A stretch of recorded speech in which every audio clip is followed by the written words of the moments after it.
وقال الله عز وجل في موضع آخر: ولا تقف ما ليس لك به علم إن السمع والبصر والفؤاد كل أولئك كان عنه مسؤولا. وقال الشاعر عبد الله باشا الفكري: لا تقف زلات العباد تعدها، لا تقف زلات العباد تعدها، فلست على هذا الورى بمسيطر. اعلموا من هو ليست له زلات وذنوب، عورات وعيوب، كلكم خطاؤون وخير الخطائين التوابون، إلى آخر الآية الثانية.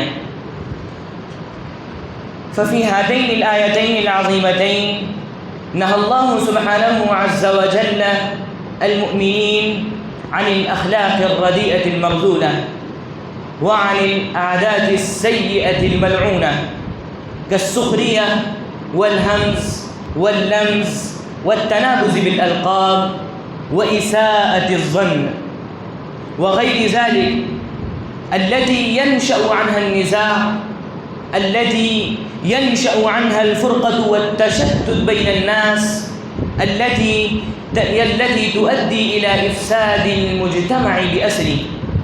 هذه الجرائم الفادحة لا يؤول ضررها على الساخر والمسخور وعلى اللامز والملموس وعلى الظان والمظنون فقط، بل يؤول ضررها على المجتمع كله. فالقرآن يفرد الرجال بالنهي ويفرد النساء بالنهي، كأن هذه طائفة وهذه طائفة. ثم نهى عن اللمز: ولا تلمزوا أنفسكم.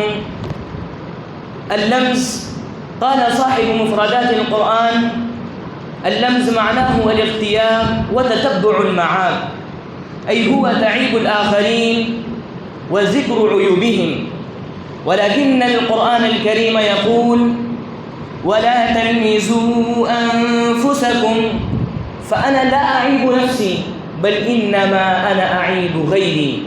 فهنا يحذر القرآن ويقول: لا تظن حينما تعيب غيرك إنك عبته، بل عبت نفسك، لأن وبال اللمس سيرجع إليك حالا أو مآلا، قريبا أو بعيدا، ضرره يؤول إليك يوما ما وكأنك جلبته آنفا.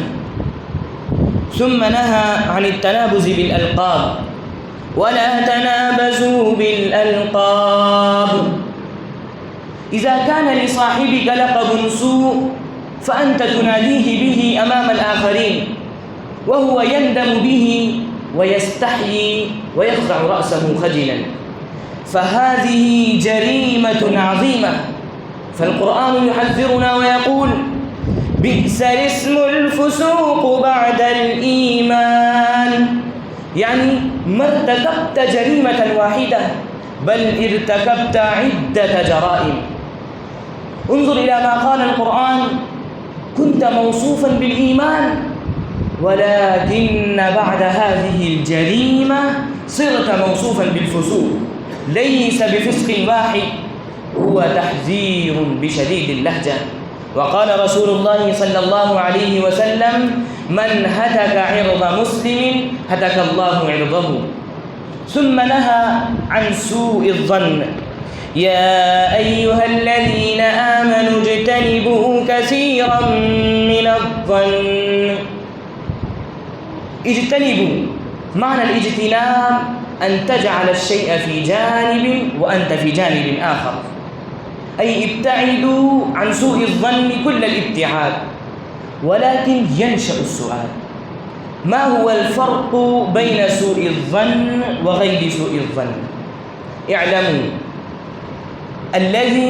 أن سوء الظن الذي لا يستند إلى القرائن ولا يستند إلى الدلائل، فالحذر منه لازم، كما قال رسول الله صلى الله عليه وسلم: إياكم والظن فإن الظن أكذب الحديث. ثم نهى عن التجسس: ولا تجسسوا. التجسس هو اتباع العورات، فلا تتبع عورة أخيك، قال رسول الله صلى الله عليه وسلم: من تتبع عورة أخيه تتبع الله عورته، ومن تتبع الله عورته يفضحه ولو في جوف بيته. وقال الله عز وجل في موضع آخر: ولا تقف ما ليس لك به علم إن السمع والبصر والفؤاد كل أولئك كان عنه مسؤولا. وقال الشاعر عبد الله باشا الفكري: لا تقف زلات العباد تعدها، لا تقف زلات العباد تعدها، فلست على هذا الورى بمسيطر.